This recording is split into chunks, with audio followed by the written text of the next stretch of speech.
businesses have been thinking a little bit more about like, how do I make a dispersed, decentralized business centralized? How can I connect my employees to things that are in another employee's home or another employee's satellite office?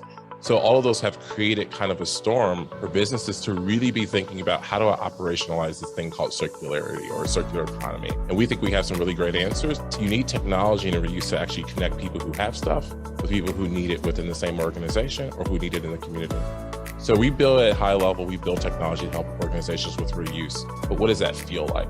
It feels like your employees going to a platform of the stuff you already own before they go buy something new outside your organization. Or an employee recognizes that there's something that they have in their possession that they no longer need. They can make that available to everyone in your organization through our platform. And it really helps reduce procurement spend on the one hand, but also waste creation and carbon emission on the other end.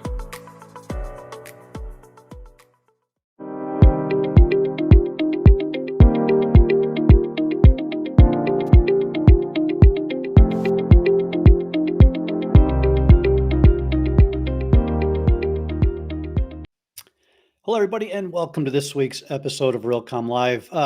Before the conference earlier this year, I was making a habit of every time we open up a RealCom Live that I would come up with a phrase or a word to describe what you're about to encounter. Today, the word fascinating comes to my mind, legitimate, authentic. And what I mean by that is today we're going to be talking about this phenomena that has been going on for years and was accelerated by the pandemic. People working from home, buildings now being left half or more empty, a real struggle to figuring out what the workplace of the future looks like. And as we're sitting here today, there are hundreds of thousands of people sitting in conference rooms and boardrooms trying to figure this out. This is not a tactical 10-year change. This is a paradigm shift. And by the way, this paradigm shift has been going on for 20 years. It's just the pandemic pushed this over the top. And so as many people are sitting there trying to figure this out, if they haven't been trying and failing and iterating on this topic over the last 10, 15 years, they're really kind of starting from scratch. And even though you can see something written down or see a picture, to really understand a complex topic like that, you frankly have to have been in the battle and understood this. And our guest today, I consider him a friend. I consider him a leader. I consider him a visionary. Emmanuel Daniel, title EPC Digitization Leader, Microsoft Cloud Operations and Innovation. That's a great title, but Emmanuel is so much more. And I think you better go call your coworkers to the screen and listen to this. If not, watch it after the fact, because you are about to get some education on the future of space that not too many people can deliver. So with that, let's bring on our guest, Emmanuel Daniel. Emmanuel, how are you? Hey, Jim. Good morning. Doing great. Yeah, I based on our green room conversation, like I was joking, we should just have recorded that because there were some real nuggets. All right, so millions of podcasts, people all out there giving their opinions. The good thing about the internet is we can reach anybody. Bad thing is we can reach anybody. And there's a lot of people theorizing about what does the future hold for corporate real estate, facilities, the workplace, the work environment. You have been on a journey for 15 plus years. Why don't you give us some of your background so people have an understanding of how long you've been not just thinking about this, but doing some things? Yeah, absolutely, Jim. And first of all, thank you for having me. I'm always delighted to have this conversation with you as part of the RealCom community. For me, building started with the focus on making buildings efficient and engaged. I started working out in Singapore. That's where I'm from. And our whole focus was, how can you redefine building operations for the future? So the next generation of folks will not be building operators, but will become building managers, where they use data, insights, and use that to manage buildings better and more efficiently, especially with an aging workforce. How is that going to be done, where rather than having 10 people looking at a building, you're going to use one person managing 10 buildings and building. That started in Singapore? That journey started in Singapore? Yep. Did you by chance have a chance to peek inside Capitol Towers? I do. Probably all of the buildings in Singapore that were smart, try to be smart, or were going to become smart, I probably touched it, seen it, gone inside it. spoken to the folks at it. So and Singapore as a small country, Jim, has to innovate. It doesn't have a choice, because Right. you have to innovate to stay relevant, and you have to innovate to be efficient. So we try a lot of cool stuff out there with all the facilities and with all the buildings that we have. Now, along the way, as I was working there, I realized, buildings are not just about efficiency. Buildings are not just about sustainability, though absolutely important. Buildings are about space and about people who interact and consume that space, because Singapore is short on space. It's a city, it's a country, it's an island, it's everything. How do you productize space so that people are able to enjoy it at different points of their lives, at different points of the day, or different points of the year? How does space dynamically transform to meet the needs of the people so that they're continuously engaged, motivated, able to collaborate, and ultimately are happy all the time? So space design or space usage took on the focus of becoming dynamic. So what is dynamic space? How do you create dynamic space? And that's where the whole concept of technology and data started coming in. So I said, space is about human experience. And that's where my whole shift towards human engagement and human experience, or experiential concept within space, started to come in. The house, energy, operation, efficiency, very important. Can't Yep. leave the table. But then started to go to the front of the house and talk about experiential, engaging space that would really allow a 21st century worker to feel very productive. And the way I would put it, Jim, with a simple analogy, when you play chess, the whole goal of the pieces on a chessboard are to protect the king. Very simple. In a building, the whole goal of the building should be to drive happiness of the tenant or the person using that space. So everything works around the human that comes inside that building. Whatever the needs of the human are, have to be met. And that's where the whole concept comes in of experience in space, or experiential space design. Now, So from Singapore, you went to the Middle East, another phenomenal project, Mhm. BIHA. Can you translate how the journey from Singapore got you there? Yeah, so within Singapore, Jim, you can actually trace the Silk Road. And when you look at it, I started working across Asia, started working across Australia, across Shanghai. We started focusing on large owners of land and real estate, which are universities, but they started focusing on student experience and student engagement, because you got to take care of the younger generation. And along the way, I landed up in the Middle East, where, as you know, construction, development, and the high growth volumes that they have in the Middle East, they started focusing on how do we build more engaging buildings. Once again, aesthetics of buildings are extremely important. But aesthetics don't meet my demands in terms of what needs I would have at that point in time. And that's where we started using, can we make buildings intelligent? Can we use artificial intelligence to drive building engagement and building responses to the occupants of people? What year was this? This was 2017, 2018, 17, 18. Okay. So a good number of years ago, you were already knee deep in AI Yep. as it relates to helping operate a building. Correct. And where the whole goal, and this has always been a struggle within our industry, how do we move from preventive to predictive? Right. And FM businesses are highly cost sensitive. So it's not about spending all that money. It's about saying, if I do move to predictive, am I actually able to spend a lot less money and create a lot more value? One of the key drivers that we look for is in addition to value, where we start talking about value of real estate, how are you able to increase that value? So anything that you do has to be monetizable. That's what we're all here to do. So how is that actually going to matter? And the only way you monetize something is if the user of that space sees a lot more value coming to your space versus going to your competitor space. When you walk into BIHA, does it feel like a different building, a different experience? We designed it to have a unique experience, all the way from the entry, the parking lot, to moving around within that building, to be able to have your own engagement where you need. The goal, Jim, is how are you able to create independence of the user that comes in, but also give them the anonymity to be able to consume services that they require, so that they are able to be a lot more productive in the environment that they are working in. So driving that balance of privacy, coupled with anonymity, coupled with experience is what we were trying to do. So if a corporate real estate executive, facilities professional, workplace professional was to walk into BHA, Mhm. would they instantly recognize that it's different than things that they've felt and experienced? That was the goal. That was the goal. That's what we wanted to achieve.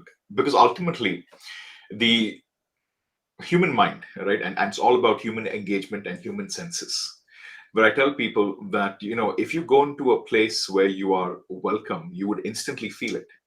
Yeah. If you go into a place where you're not welcome, your body language, your signs, you would start to So feel it right true. away. How would you know? The same ways for space, the ambience, the environment, the biophilia triggers.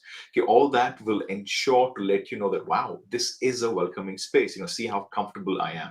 And once the body goes into, that mode, it's much more productive, it's much more engaging, and obviously can create a much better work environment. Is that the Yep. point? One example I'll give you, Jim. Let's say you go into a place that's brand new. Nobody there, right? And when you set in, you're absolutely lost because nobody is paying attention to you, nobody's connecting with you, everybody is busy within their own conversations. And then in a distant, you see someone that that you recognize, and that person looks at you and that person smiles at you. Instantly you forget about thousands of people that are there in the room, and you focus on that one person, and you get the feeling, I know someone, I've connected to someone. That is the experience we are trying to drive when you walk into a building. So you leave the Middle East with the insight out of Singapore, and now, they gave you permission to push the envelope. Now you show up in Redmond trying to transform the Microsoft campus. Give us a little insight as to what that journey was all about. Yeah, I had one of the greatest programs I had the opportunity to work on and privileged to work on was the East Campus Modernization Program. It was a massive program. It was not just me. There were hundreds of my colleagues, thousands of people that actually contributed to the program, where our goal was, how do you create a campus that is connected, secure, accessible, sustainable, where we are able to ensure that people are a better version of themselves, or they are a lot more productive than they would eventually be in a campus somewhere else. And in addition to that, Jim, what we also wanted to do was we wanted to create an experience where you are truly inclusive, and all of the services inside that campus are going to be accessible, where anyone and everyone should be able to consume those services, because that is what we believe in. Now, what are those services? What are those experiences? How did we design them? How do we use technology to enable them? And how are they going to be consumed was the challenge we had to deal with. And it was a phenomenal challenge, but it was a great, great, great outcome for us. So just like in the Middle East at Biha, if somebody who's in charge of a major piece of real estate, whether it be a campus or a regional office, Mhm, or in this case, even a commercial, but we'll focus on mhm. the corporate world a little bit. Fortune 250, if somebody, in charge of running a real estate portfolio from a Fortune 250 company was to walk into the Microsoft campus, would it be different to the point where they can see it, feel it, smell it? Yes, absolutely. The reason for that is, from the moment, so there are certain human triggers that we'll have to cater for, which only humans can provide. That's why you always notice all of our experiences are interwoven with humans. But the way you consume the services that you would like to get, in terms of where do you want to go, where should you eat, what works for you, what type of triggers are important to you, what type of sounds are needed for you. Hey, I've got certain conditions that need to be taken care of. Can I do that without inconveniencing someone? Hey, Right. what is the quality of air here and there? So all these elements will come together where it'll create an environment that is most suitable for you. Well, That is and what it we does. become. And doesn't it say to the employees that this company cares? I mean, that they're paying a ridiculous amount of attention and spending an inordinate amount of money to create an environment that brings me to the best me. In fact, Jim, the point that you just made was one of the core reasons we wanted to do this. And in fact, care doesn't apply to the employees alone. Care applies to all the contractors that come into our buildings. Right. Care Right. applies Yeah. to all guests that we have. And care even applies to family and friends, and including kids, where we said, hey, if someone decides to bring their kids to work and they look at how well their parents are being taken care of, the aspiration is, you know what, I want to work here someday. Look how cool and awesome this company Well, is. when you sent me the treehouse office, that was off the charts. Yeah. That it's always been a goal of mine, is to have one of my offices in a treehouse overlooking a beautiful gorge or body of water. All right, let's take a brief break to hear from one of our sponsors. When we come back, we're going to dig into the other side of this conversation, which is the technology side as it relates to this space. Nobody better to talk about it than Emmanuel.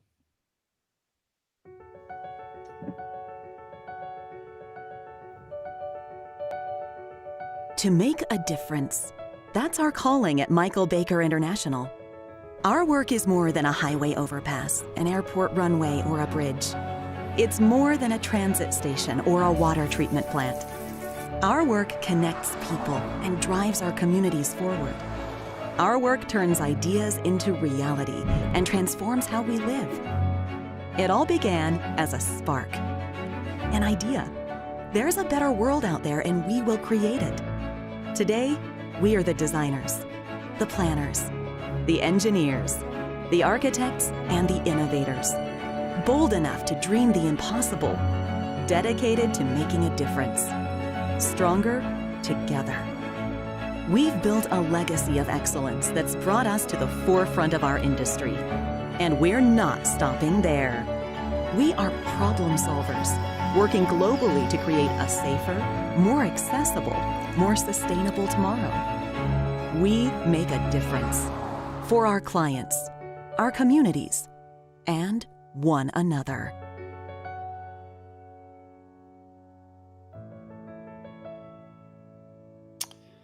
All right, let's bring Emmanuel back and continue this phenomenal conversation. So, I mean, we just spent about 10 or so minutes talking, but if you try to unpack what we just talked about, it's worth listening to that 10 minutes and spending a few hours, because the folks listening just got the benefit of 15 to 20 years of your life at one of the most cutting edge concepts, ideas, transformations that modern history has seen. Okay. And that's a big statement, but I firmly believe that. So we talked mostly about the space. Now let's flip this the conversation to technology. So now you've landed at Microsoft, had a phenomenal run, putting your ideas and thoughts into this new campus and what did it look like. But P.S., Microsoft also runs most businesses in the country, if not the world, with their enterprise platforms, Word, PowerPoint, Excel. Everybody wakes up in the morning and turns on their Outlook. In the last few years, accelerated by the pandemic, we got Teams and other products that we rely on now. So in addition to the space side of this, you folks are front and center of understanding how we're going to work online. True statement or not? Yep. Okay. So if you take that and you combine it, let's not think of them as two separate conversations, physical space and technology. Mm-hmm. With your knowledge of how we work online and collaborate and use digital tools, Mm-hmm. did that go into your thinking when you designed this new conference or campus? And is the whole Teams collaboration idea present in this new facility? Yeah, that's a great question, Jim. And the way I'll answer it is yes.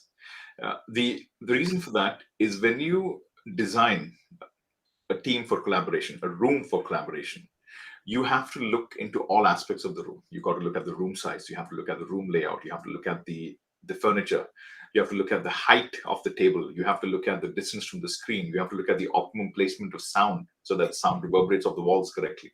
Now, pulling all this together at the centerpiece of it is the ability to be able to merge remote attendees with in-person attendees and to ensure the right amount of inclusivity is given to everybody, because we should not leave anybody out. Ultimately, the goal of a meeting is to drive equal inclusivity of all, so people don't feel left out. That's what we're here to do.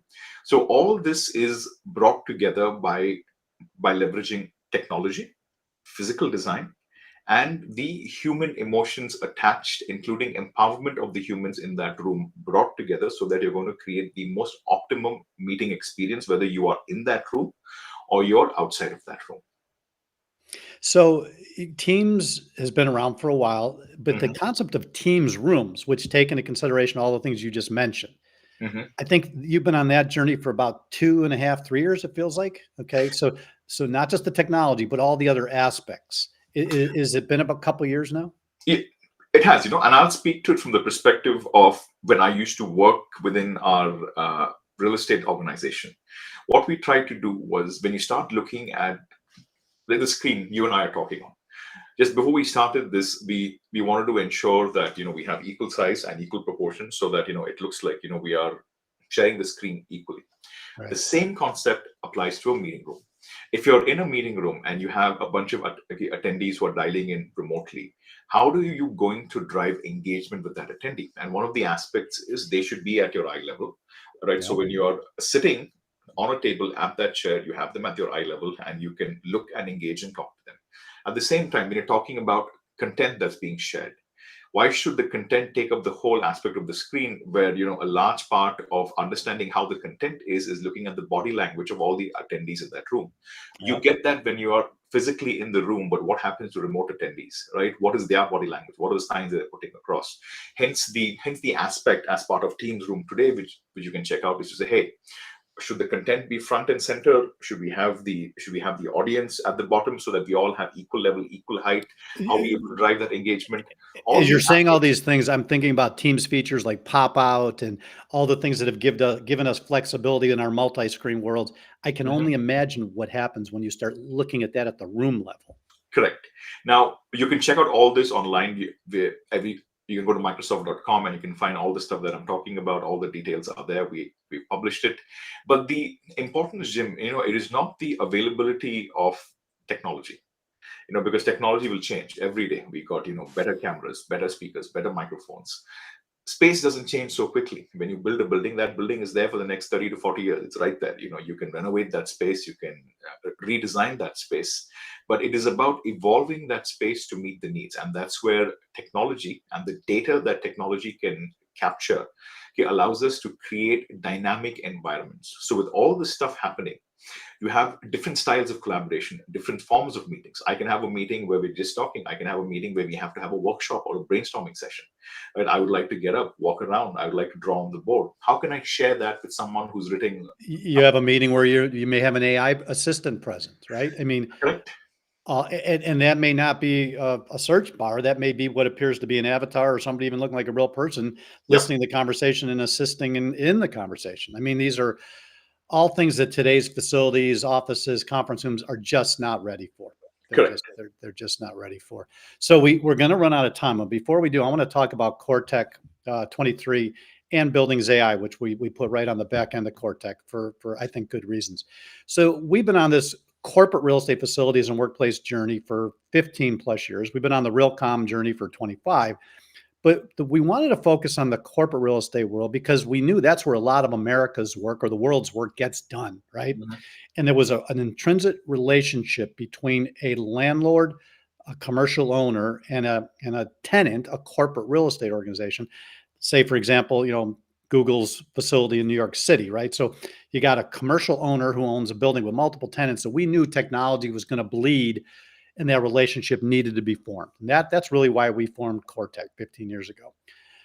What would you say to your real estate peers as to the importance of coming to an event like this where we talk about technology and real estate in the same breath?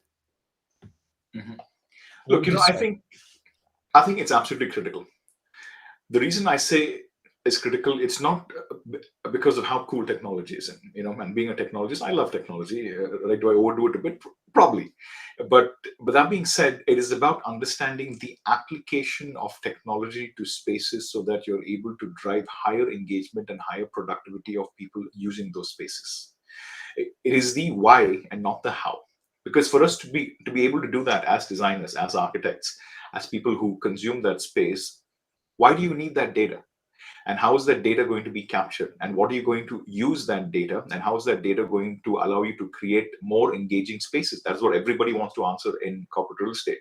Okay, in addition to that, Jim, I would also say that data is needed not only for built buildings, but data is also needed for for buildings at the time of design, at the time of construction, because you need to make them smart to begin with.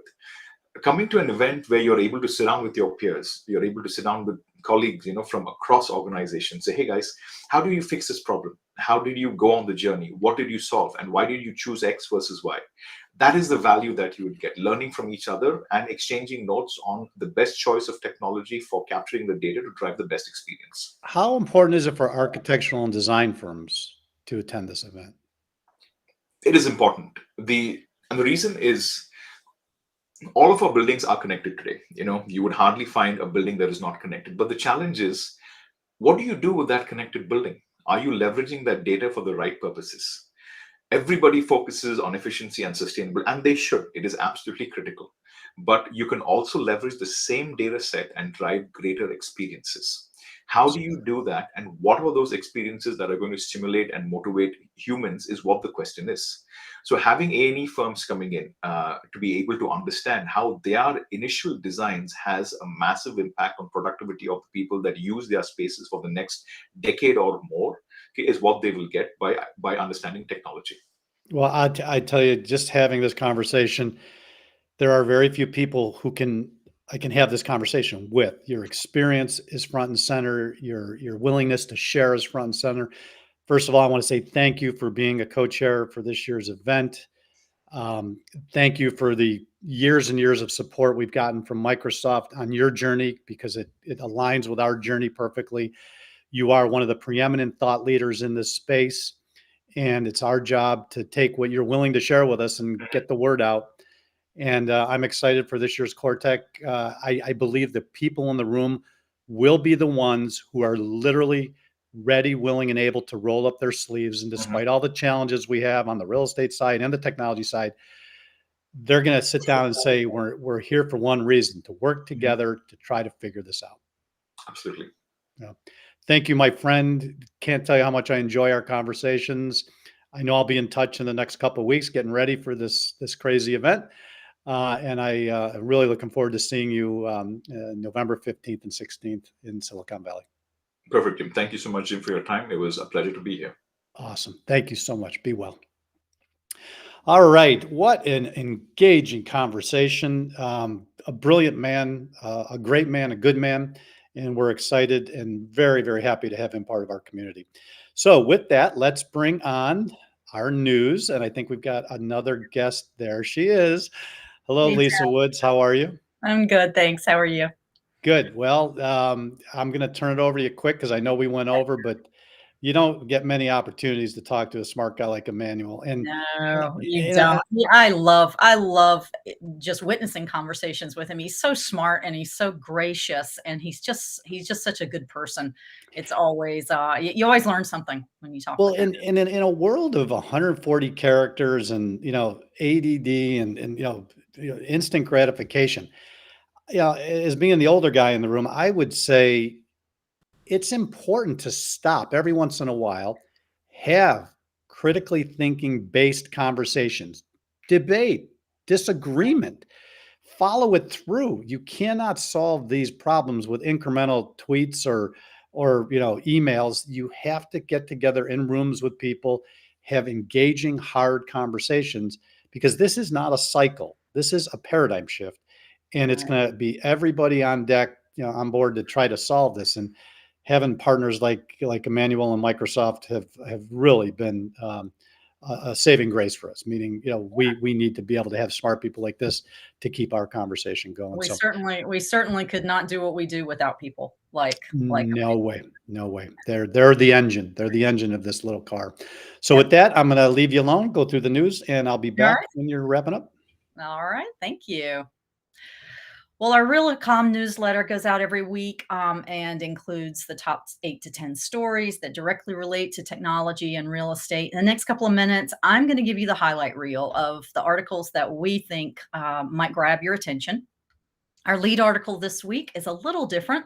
It's the transcription of an interview with a respected New York Times reporter by the name of Kashmir Hill, who wrote a book called Your Face Belongs to Us. She's been investigating a company called Clearview AI, a secretive startup that developed an incredibly advanced facial recognition and search technology. So, with the Clearview app, you can upload a single photo, and the app can unlock every image of that person on the internet, which obviously has some pretty significant privacy issues. What's notable about this is that the big tech giants like Google and Facebook have had this capability for years, but haven't exploited it. I thought the interview was fascinating, but fairly chilling. The author relays some of her findings as she dug deeper into the story, her conversation with Clearview's CEO, and her thoughts on the intersection of facial recognition, technology, politics, and privacy. This is an absolute must read, and you can find it at the top of the newsletter, so go check that out. The next article I'll mention is from this week's sponsor, View, about the ongoing integration of IT and OT in business, how that's generated increased efficiency, but it has also raised significant cybersecurity concerns. As you're probably aware, there have been a string of high-profile cyber attacks at companies like MGM, Johnson Controls, and Atlassian. These incidents directly spotlight the urgency of addressing cyber risks.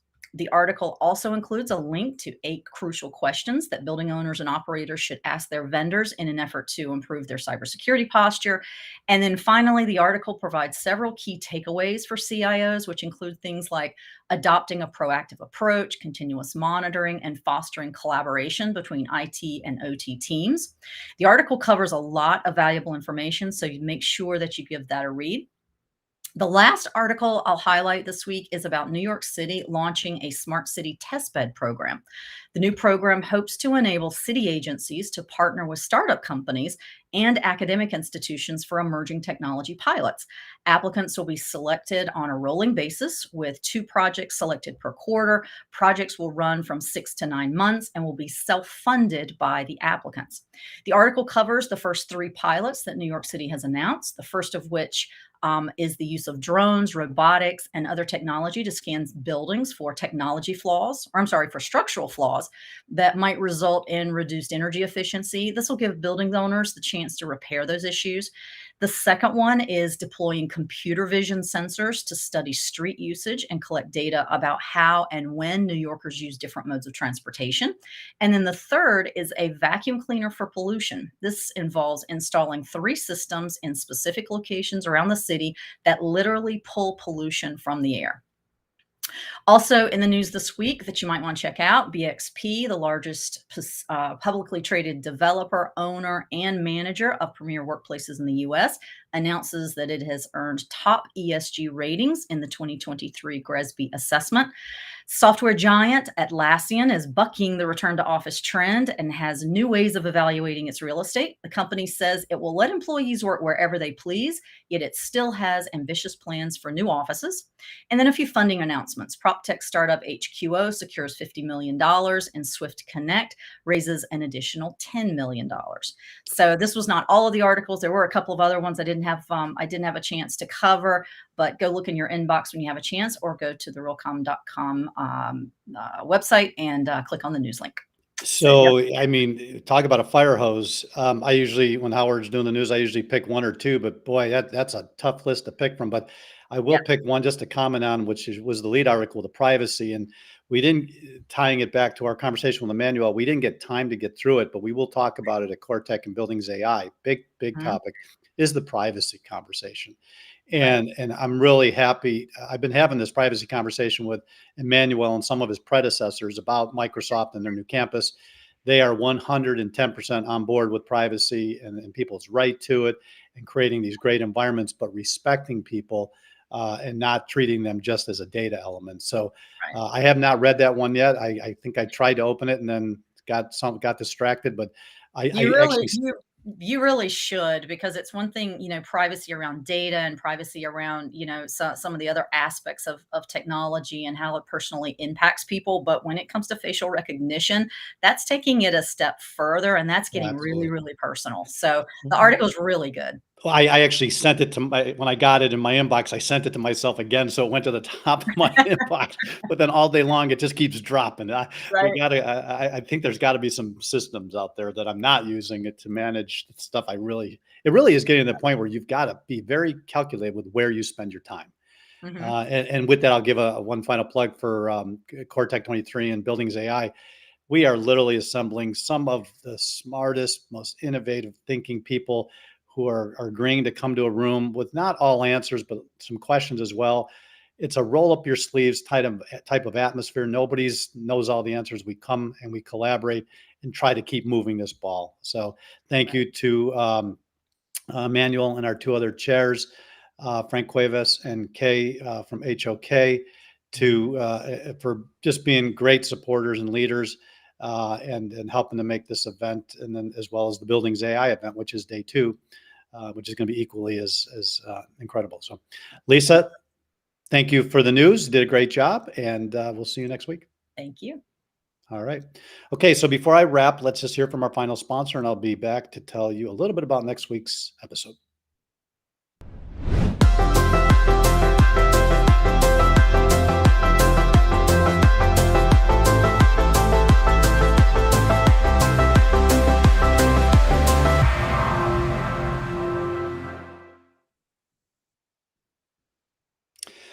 All right, so we're going to continue on the theme of AI. Number one, because we got an event coming up that's focused on it, and we're trying to put a lot of our energy into the topic. But also because it's something we can't avoid, and we have to get to the bottom of where this stuff is going quickly. And so we are going to bring in 2 of our smart building experts, guys who've been at this an awfully long time. In fact, I remember the first day I met Rob Murchison in a building, I believe it was in Charlotte, where it's got to be 20 years ago, 15, 20 years ago, where they were working on getting Muzak, that elevator music, to run over IP. And they said that we don't need a separate system for music. We need to plug it into the IP network and manage even the music in the elevators and the speakers in the ceiling over IP. And right from that point forward, him and his partner, Tom Shercliffe, have been supporters of the community and real leaders in taking this whole smart building concept to another level. So I reached out to them and said, hey, can you guys come on and let's talk about AI as it relates to the smart building, both the back end and the front end. And I'm sure we're going to have a very engaged, exciting conversation. And we don't always agree, and it's fun when we don't, but these guys are incredible leaders in this industry, and I'm happy to have them on next week's episode. So with that, hope everybody's having a great day, great rest of day, good weekend, and we'll see you next week on Realcomm Live. Be well.